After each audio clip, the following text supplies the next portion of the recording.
Shalom, selamat pagi Bapak Ibu Saudara, rekan-rekan yang saya kasihi di dalam Tuhan Yesus Kristus. Dengan penuh sukacita kembali pada pagi hari ini, saya menyapa menjumpai Bapak Ibu Saudara semua melalui program Motivasi Pagi. Firman Tuhan pagi hari ini akan kita baca dari kitab Rut pasal 2 ayat yang ke-12. Terjemahan baru kedua berbunyi demikian. Kiranya Tuhan membalas perbuatanmu, kiranya upahmu sepenuhnya dikaruniakan oleh Tuhan Allah Israel, yang di bawah sayapnya engkau datang berlindung. Amin. Bapak Ibu Saudara terkasih, nats firman Tuhan pada pagi hari ini memberikan jaminan bagi kita bahwa hidup kita aman dalam naungan sayap Sang Pemelihara. Kisah Rut adalah salah satu kisah paling indah tentang kesetiaan, pengorbanan, dan anugerah. Rut adalah seorang perempuan Moab, bangsa asing yang sering kali dipandang sebelah mata oleh bangsa Israel. Namun Rut membuat keputusan radikal. Ia meninggalkan negerinya, masa lalunya, dan dewa-dewanya untuk mengikuti ibu mertuanya Naomi dan menyembah Allah Israel. Saudara-saudara dikasih, di ladang Boas ia mendapat berkat yang bukan hanya berupa gandum, tetapi sebuah doa dan pengakuan atas imannya. Ada 3 hal penting yang bisa kita pelajari dari ayat ini.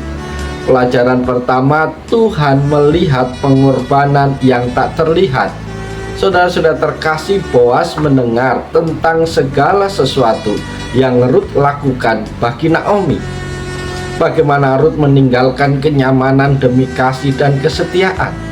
Seringkali kita merasa bahwa kebaikan kita tidak dihargai atau pengorbanan kita sia-sia. Namun ayat ini mengingatkan kita bahwa Tuhan adalah saksi atas setiap ketulusan hati kita. Tidak ada perbuatan kasih yang luput dari pandangan Tuhan. Pelajaran yang kedua adalah makna upah yang sepenuhnya. Bapak Ibu Saudara terkasih, Boas mendoakan agar Rut mendapat upah sepenuhnya. Bagi Rut, upah itu awalnya mungkin hanya cukup makan untuk hari itu. Namun Tuhan merencanakan upah yang jauh lebih besar. Ia mendapatkan keluarga. Ia menjadi nenek moyang Raja Daud, dan bahkan namanya masuk dalam silsilah Tuhan Yesus Kristus. Saat kita setia pada hal-hal kecil dan melangkah dalam iman, Tuhan sedang menyiapkan upah yang melampaui pemikiran kita. Pelajaran yang ketiga adalah tempat perlindungan yang sejati di bawah sayapnya. Bapak Ibu Saudara yang dikasihi Tuhan, kalimat paling menyentuh adalah di bawah sayapnya engkau datang berlindung. Ini adalah gambaran tentang seekor induk ayam yang mengepakkan sayapnya untuk melindungi anak-anaknya dari badai atau pemangsa. Rut datang ke Israel sebagai janda miskin yang rentan, tetapi secara rohani ia datang untuk berlindung kepada Allah. Dunia mungkin menawarkan keamanan melalui materi atau jabatan, tetapi Rut mengajarkan bahwa keamanan sejati hanya ditemukan dalam kedekatan dengan Tuhan. Bapak Ibu yang dikasihi dan yang diberkati Tuhan, lewat kitab Rut 2 ayat 12 ini juga ada poin-poin penting yang dapat kita renungkan bersama. Poin yang pertama, Allah adalah saksi atas kebaikan yang tersembunyi. Saudara-saudaraku terkasih, Boas mendengar tentang segala kebaikan Rut kepada Naomi. Meskipun Rut melakukannya di tempat asing tanpa mengharapkan pujian. Seringkali kita merasa bahwa pengorbanan dan kebaikan kita tidak dihargai atau tidak terlihat oleh orang lain. Namun ayat ini mengingatkan bahwa Tuhan adalah mata yang melihat. Tidak ada tindakan kasih yang terlalu kecil untuk tidak diperhatikan oleh Tuhan. Dia adalah Allah yang mencatat melihat kesetiaan kita, bahkan ketika kita merasa berada di ladang yang asing dan sulit. Poin yang kedua adalah iman sebagai keputusan untuk berpindah perlindungan. Saudara-saudara terkasih, kata-kata Boas yang sangat indah, "Di bawah sayapnya engkau datang berlindung," menggambarkan inti dari pertobatan Rut. Rut meninggalkan dewa-dewa Moab dan kenyamanan masa lalunya untuk berlindung kepada Allah Israel. Beriman bukan sekedar percaya Tuhan itu ada, tetapi sebuah keputusan aktif untuk datang berlindung.